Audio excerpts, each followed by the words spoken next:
Social media আপনাকে সবকিছু দিয়ে দেবে, কিন্তু একটা জিনিস দিতে পারবে না, কোন স্টেপটা আগে নেবেন আর কোন স্টেপটা নেক্সট নেবেন।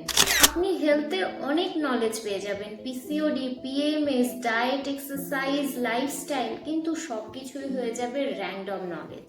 আর প্রবলেম এখানেই হয়, আপনার কাছে নলেজ থাকার পরেও আপনি রেজাল্ট আনতে পারেন না, আপনি ফ্রাস্ট্রেটেড হয়ে যান, কারণ আপনার কাছে প্রপার গাইডেন্স নেই, প্রপার স্টেপ বাই স্টেপ কোনো রকম রিসোর্স নেই যেখান থেকে আপনি বুঝতে পারেন কোন জিনিসটা আগে করলে আপনি রেজাল্টটা অ্যাকচুয়ালি পাবেন।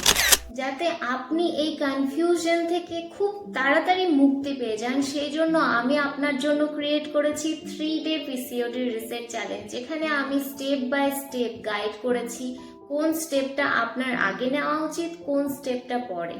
যদি আপনি এই কমিউনিটিতে এই চ্যালেঞ্জে যুক্ত হতে চান তাহলে এক্ষুনি লিখুন রিসেট, আমি আপনাকে লিংক শেয়ার করব।